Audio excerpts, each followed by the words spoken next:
Hello बच्चों, आज हम लोग बहुलक अध्ययन करेंगे। एनसीईआरटी के हिसाब से ये चैप्टर नंबर 15 है। बहुलक आज के दैनिक जीवन में लगभग हर क्षेत्र को टच करता है, चाहे वो आपका फर्नीचर या मेटल बेस्ड जो चीजें हुआ करती थी, आज उसकी जगह पे बहुलक ने स्थान ले लिया है।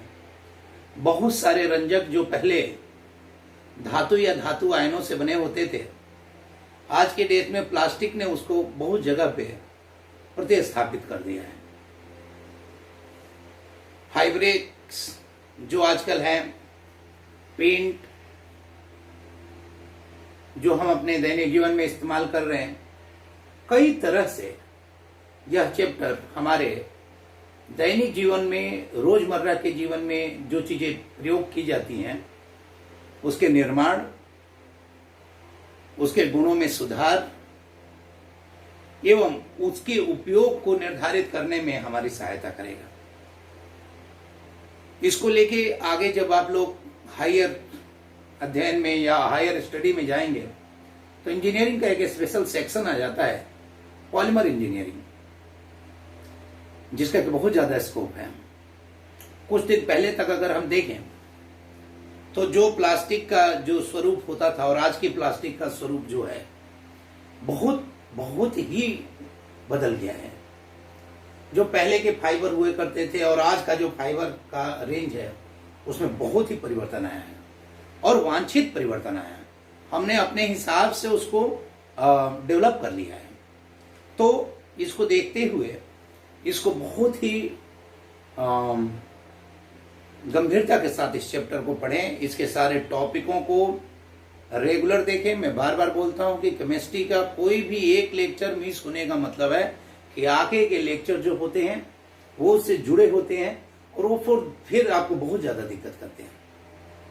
इस चीज को आपको थोड़ा समझना होगा। खैर, आज हम लोग सबसे पहले आज का जो क्लास है वो है introduction and definition of polymer, अर्थात बहुलक का महत्व एवं इसकी परिभाषा।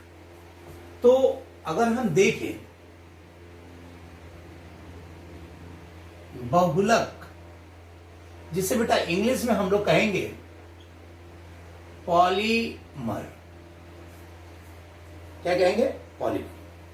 अब देखिए बेटा, पॉलीमर जो होता है यह एक ग्रीक वर्ड है।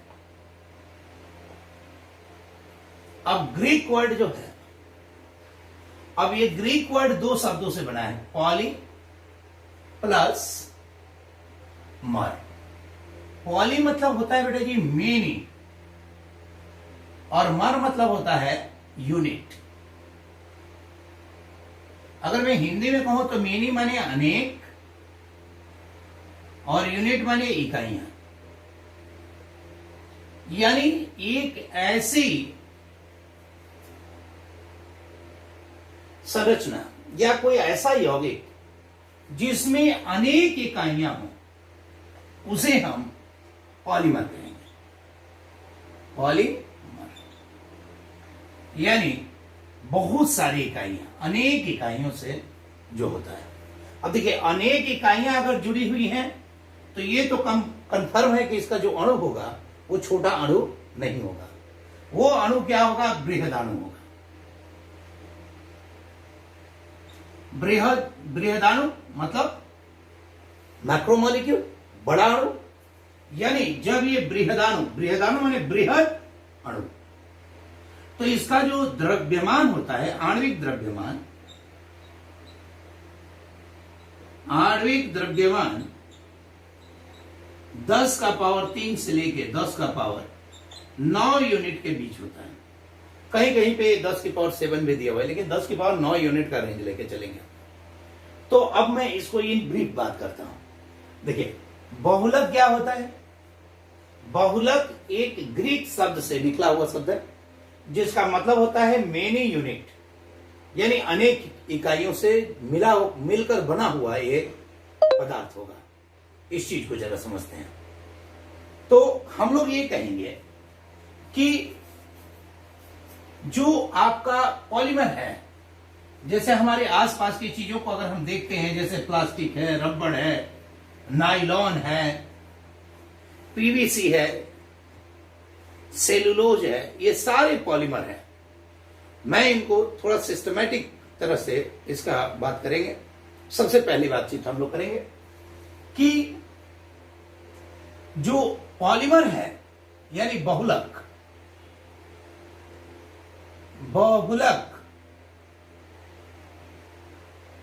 का अध्ययन बहुलक रसायन में किया जाता है। इसके अध्ययन के लिए बहुलक रसायन, एक अलग रसायन का सेगमेंट बनाया गया है, ब्रांच ही बना दिया गया है, रसायन की एक अलग शाखा बनाई गई है, जिसे क्या कहते हैं, बहुलक रसायन। इसे हम पॉलीमर केमिस्ट्री कहते हैं। पॉलीमर केमिस्ट्री जो होता है, पॉलीमर केमिस्ट्री में किया जाता है।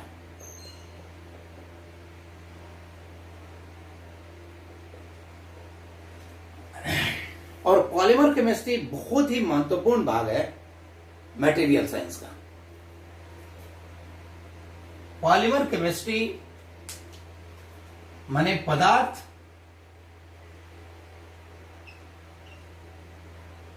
विज्ञान की अति महत्वपूर्ण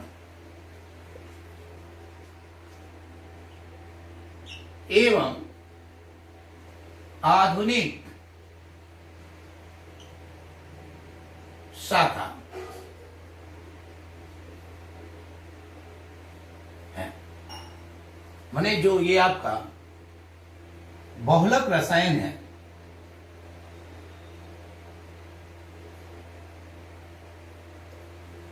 आधुनिक विज्ञान की अति महत्वपूर्ण एवं आधुनिक शाखा है, जिसमें हम बहुलक के बारे में अध्ययन करते हैं। जैसे कि यह मतलब ये बहुलक रसायन, यह बहुलक के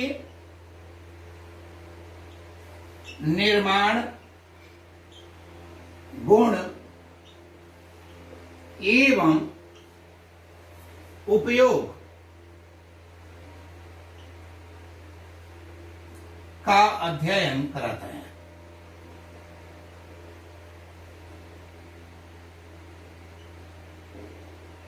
इसमें हम बहुलक बनाते कैसे हैं, उसके गुण क्या हैं और उसका उपयोग कैसे किया जाएगा, उन गुणों पे जो आधारित उसका उपयोग होगा, उसके बारे में अध्ययन करेंगे।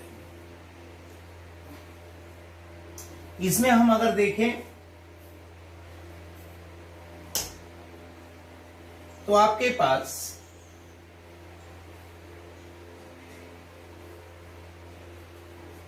जो मूल रूप से जो बहुलक का उपयोग है, बहुलक आधुनिक उद्योगों जैसे प्लास्टिक उद्योग,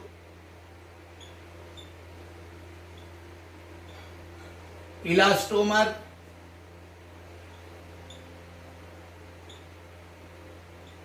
थर्मोसेट,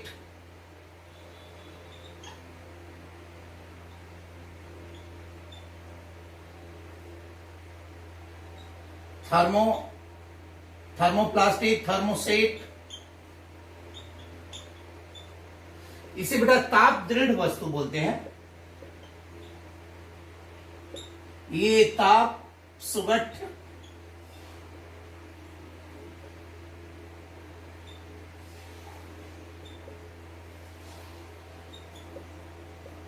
पदार्थ और ये इलास्टोमर यानी प्रत्यास्थ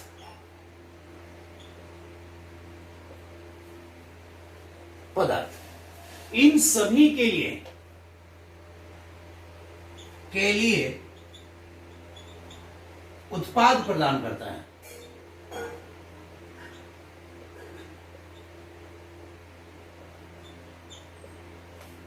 अगर कुछ दिन पहले चले जाए, मतलब ये बहुत नया ब्रांच है और बहुत डिमांडिंग ब्रांच है। आप सोचिए तो कि इसमें बहुत क्रांतिकारी रूप से ग्रोथ हो रहा है।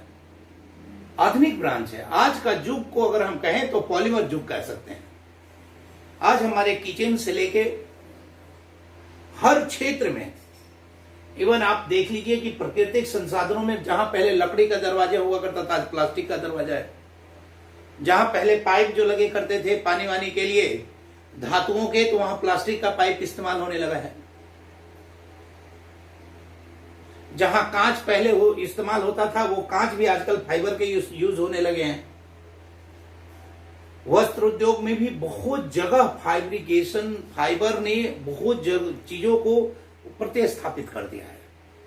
तो जिस प्रकार से यहां डेवलपमेंट हो रहा है, इस क्षेत्र में जो